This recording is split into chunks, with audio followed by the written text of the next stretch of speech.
inherited $2.3 million from my grandmother and told absolutely no one. Not my mother, not my older brother, not a single person at the family Christmas dinner I sat through. 3 weeks later, watching them treat my best friend Camille like she was furniture. That inheritance check was sitting in a brand new account under my name while my mother complained across the table that Camille's green bean casserole was a little bland this year. I'd already decided what I was going to do with every last dollar of it. But first, I needed to be completely sure about who deserved to be standing beside me when I did. My name is Simone. I'm 31 years old, and for the past 6 years, I've worked as a licensed occupational therapist at a pediatric rehabilitation clinic outside of Columbus, Ohio. It's not the kind of job that impresses people at country club brunches. It doesn't come with a corner office or a company car. My mother made sure I knew that every single time she introduced me to her friends. This all started 8 months ago, on a Wednesday afternoon in early March, when my grandmother's estate attorney called my cell phone while I was eating a sad desk lunch of leftover pasta. My grandmother, my father's mother, not my mother's mother, had passed away 6 weeks earlier at 84. She was the quietest kind of strong woman. She'd grown up with nothing, saved everything, invested carefully over 50 years, and never once talked about money at the dinner table. I knew she loved me. I didn't know she'd been watching me my entire adult life, quietly deciding I was the one she trusted most.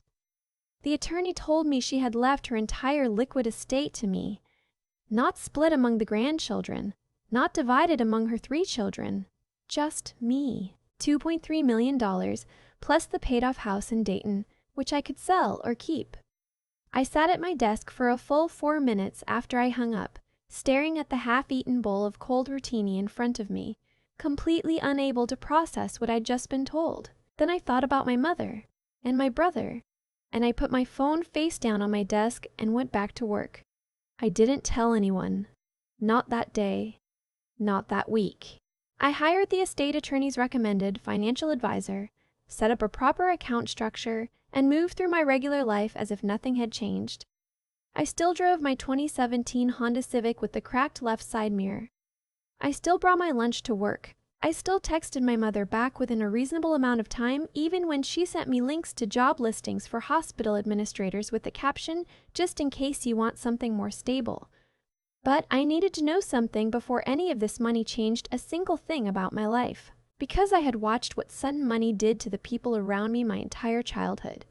My uncle got a small inheritance in his 40s, and within 18 months his closest friends had all been replaced by people who wanted something. My cousin won $30,000 on a scratch ticket at 22 and spent 2 years fielding loan requests from relatives she hadn't spoken to in a decade. I wasn't going to let that happen to me. And more than that, I needed to know the truth about the people already in my life. Not the version of them they performed at family gatherings. The real version. The one that showed up at 2 in the morning when things went sideways. Camille had been my best friend since sophomore year of college. She was now working as a dental hygienist, raising her 7-year-old daughter essentially alone after her divorce 2 years prior, and renting a 2-bedroom apartment in a part of town that made her commute 40 minutes each way. She wasn't struggling in a dramatic way. She was just doing that quiet, exhausting kind of struggling that nobody really talks about. The kind where you're fine, technically, but one unexpected car repair away from genuinely not being fine. My older brother Owen had married into money, which somehow convinced him he'd earned it. His wife's family owned a regional chain of auto dealerships, and Owen had slid into a vice president title at the company without ever having to interview for it. He wore expensive watches and talked constantly about their vacation house in Hilton Head. He had not once in the past 3 years asked me a single question about my job. My mother, Diane, was the center of gravity in our family. Everything orbited her approval. She was deeply invested in appearances, in what things look like from the outside, in making sure that her social circle understood she had raised a successful son and was still working on the daughter. I set up the test on a Saturday morning in April, about 5 weeks after I'd received the inheritance. I called my mother first. I told her my landlord had just informed me that the building had a serious mold issue in the walls of my unit, that the remediation company said I need to vacate within 48 hours, and that I was looking at a first and last month deposit plus moving expenses of about $1,800, that I simply didn't have liquid at that moment because I just paid my taxes. I kept my voice steady but let a little of the real exhaustion I'd been carrying come through, because it wasn't entirely fake. I had been carrying something, just not what I was describing. She let me finish. There was a pause. Simone, I honestly don't understand why you can't save money. You have a full-time job. Owen had $20,000 in savings at your age. I told her Owen had a starting salary at his father-in-law's company that was double what I made, and that wasn't really the point right now. I'm not a bank, she said, and I'm not going to keep bailing you out every time you find yourself in a situation. You make choices, and choices have consequences. I have my HOA quarterly payment coming up, and I'm not in a position to just hand over $2,000. She hadn't given me a single dollar since I was 23. I kept my voice even and told her I understood, thanked her and said I'd figure something out. Then I called Owen. He answered on the third ring, clearly in the middle of something, because I could hear golf in the background. I explained the same situation, same details, same ask. He made a sound that I can only describe as a disappointed exhale. Simone, I really wish you'd come to me before it got to this point. Which was a strange thing to say, since I had never once come to him about anything financial. The thing is, we've got the Hilton Head house assessment coming up, and I put a deposit on a new lease for a car last week, so my liquid is tied up right now. You know how it is. I did not know how it is. I did not know how it was. Have you tried a personal loan? He asked. I told him thanks. I'd figure it out, and I hung up. I sat on my couch for a moment, looking at my phone screen.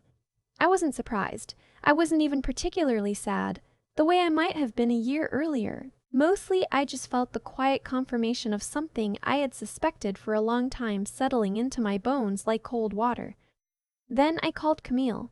She answered immediately, the way she always does, slightly out of breath because she's almost always in the middle of something with her daughter. I gave her the same story. Mold, 48 hours, $1,800. There was no pause. Okay, she said, just okay. Like I told her we needed to change our dinner reservation. My next paycheck hits Tuesday, but I can pull for my car repair fund right now. I've got $600 in there. It's not the full amount, but it's yours today. And I can ask my mom if she can loan me the rest before tonight. Don't look for apartments yet. I'll call you back in 20 minutes. I had to put the phone down on my knee for a second and just breathe. Because Camille was on a tight budget, I knew exactly what a car repair fund meant for a single mom working full-time with no support system. That $600 wasn't disposable income she'd never notice again. It was a month of backup. It was the thing standing between a manageable life and a genuinely stressful one. She called me back in 17 minutes. Okay, so my mom can do $800 if I pay her back by June, and I've got the 6, so that's $1,400. We're still $400 short of the deposit, but I called my neighbor Linda, and she said she can cover the rest out of her grocery money this week, and I'll pay her back when I get paid. You just have to send me your landlord's information so I can explain to him that the first payment is coming in 2 parts. I was looking at the ceiling of my apartment, my completely fine apartment with no mold, and I had tears running down the sides of my face. Camille had just mobilized her mother, her neighbor, and her own emergency fund within 17 minutes to cover a problem that wasn't even real, because she thought I needed her. I told her the money situation had just resolved itself, that my clinic had an emergency employee assistance fund I'd forgotten about, and that she should absolutely not borrow anything from anyone. I told her I was fine. I told her I was so sorry for scaring her. She said, "Don't apologize. That's what we do. Are you sure you're okay?"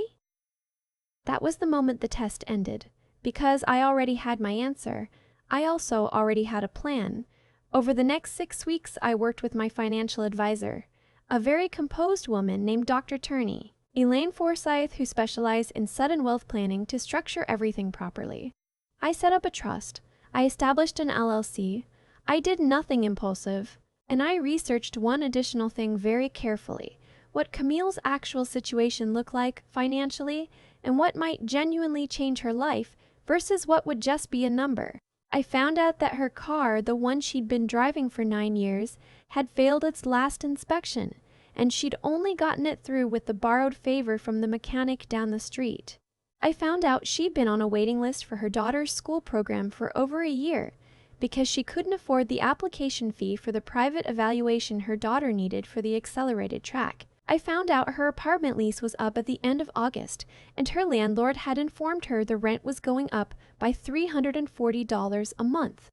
I started making calls. The family gathering happened the third weekend of June at my mother's house. Owen and his wife had driven up from their place. It was ostensibly a summer kickoff dinner, which in my mother's world meant she'd had the backyard professionally arranged with rented furniture, and there were charcuterie boards from an expensive deli. Camille had been invited because she always was. She'd been coming to these dinners since college, and my mother had never been anything but politely cool to her. Not rude, just the kind of polite that communicates very clearly that you are being tolerated. Camille came because she always came, because she is the kind of person who shows up to things even when they make her feel invisible. I sat next to her at the table and watched my brother spend 30 minutes talking about a golf trip he was planning. Watched my mother redirect every conversational thread back to Owen's recent promotion. Watched Camille quietly refill water glasses and laugh at the right moments and not once be asked a single question about herself.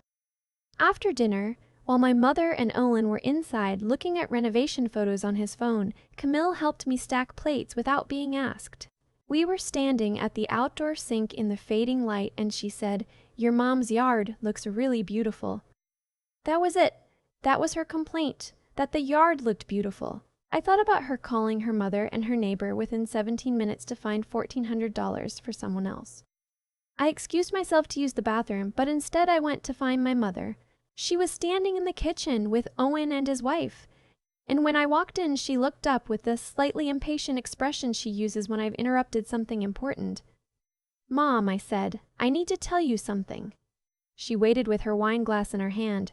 I told her, all of it, the inheritance, the $2.3 million, the attorney's call in March, the trust, the LLC. I watched her face move through about 4 different expressions in under 10 seconds. Then I told her about the test. I kept my voice completely level. I told her I had called her in April with a fake emergency. I told her what she had said. I told her what Owen had said.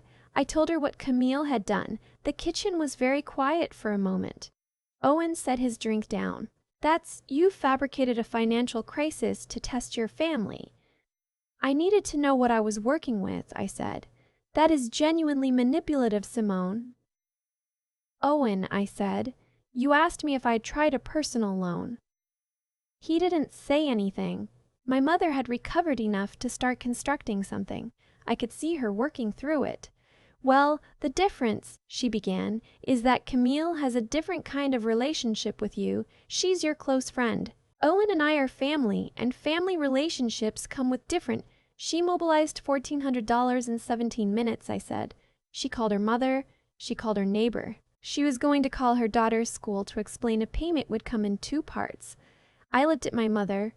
"You told me your HOA fee was coming up." Another silence. "I'm telling you now because I think it's fair that you know, and because I want to be very clear about what happens next." I went back outside. Camille was still stacking dishes, humming something under her breath. I sat down next to her at the patio table. She looked at me with that particular attention she has, the kind that means she already knows something shifted.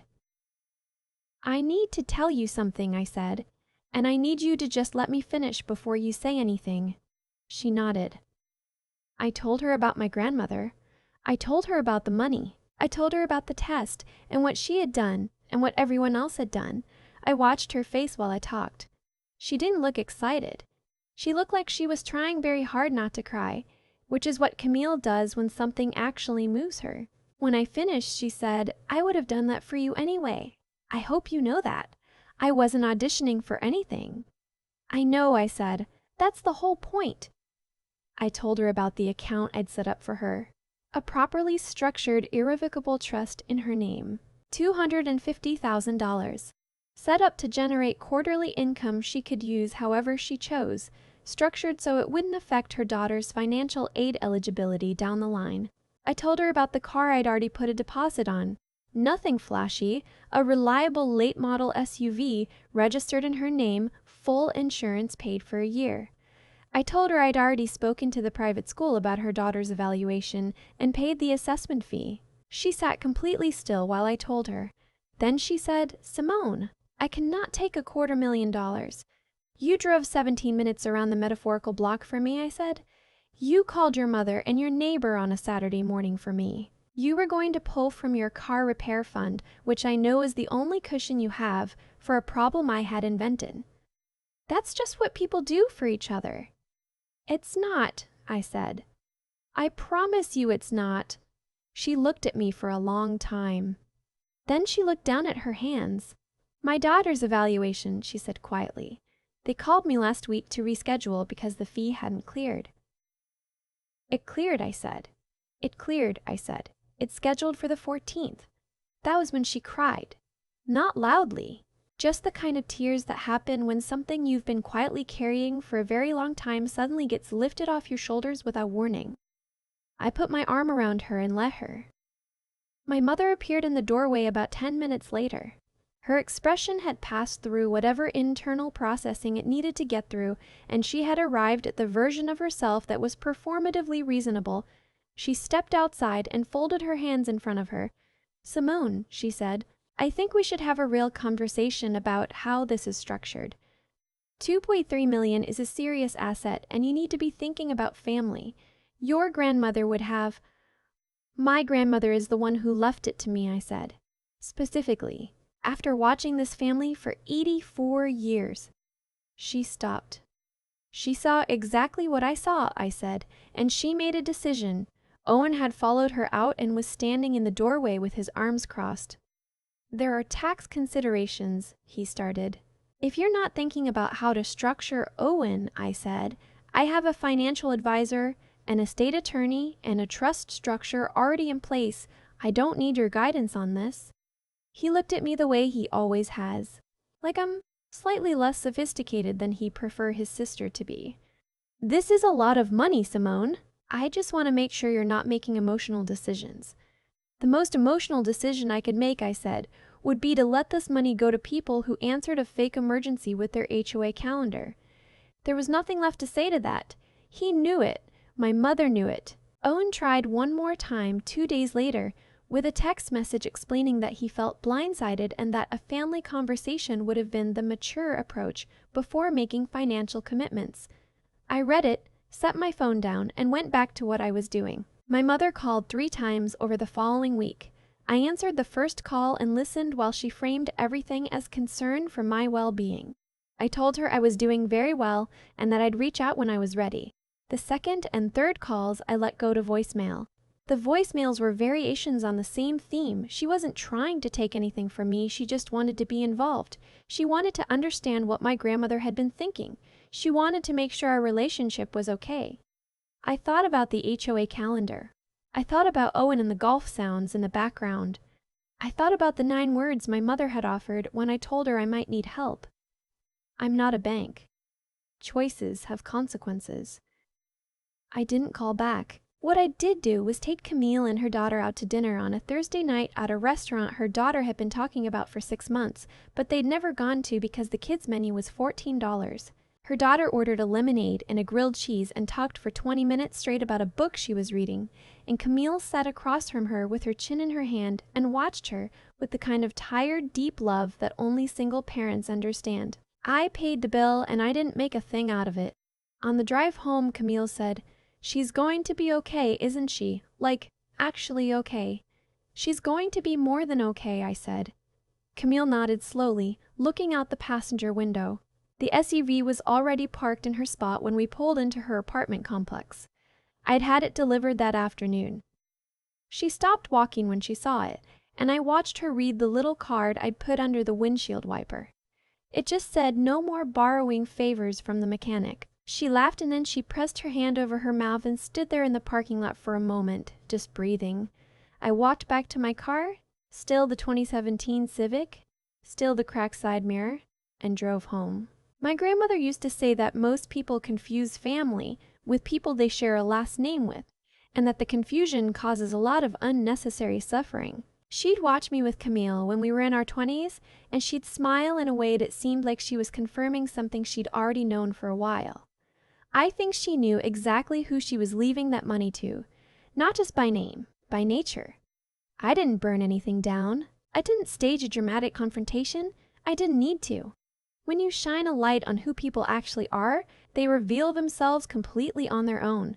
My mother and my brother showed me their priorities in under 5 minutes. Camille showed me hers in 17.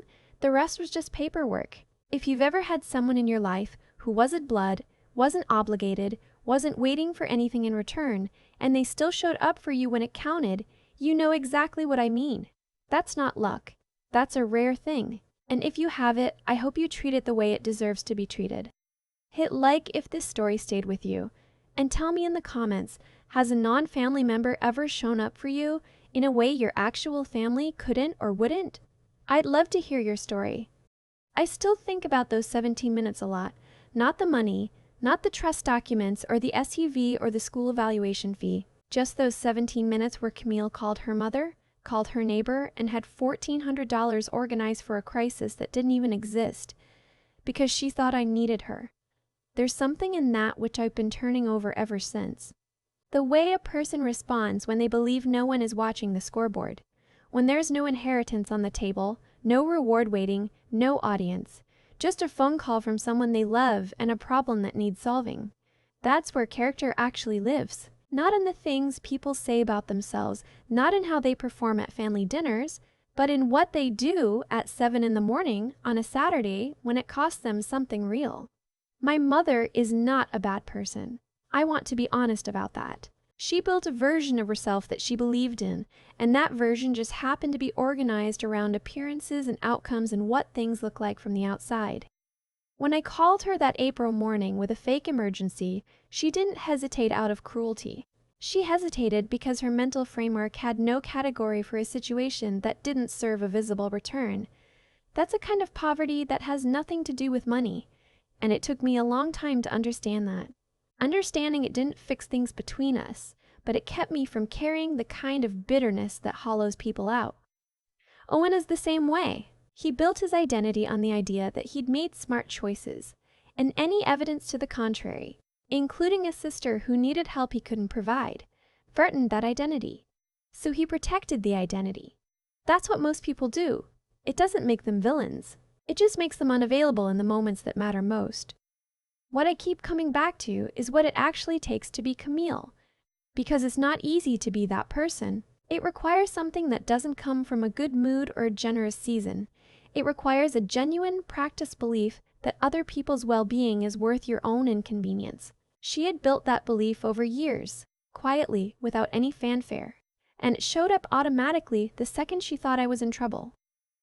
That kind of character is earned. It's the result of 1,000 small decisions to show up, to give, to not keep score, to treat someone else's emergency as real even when it disrupts your Saturday.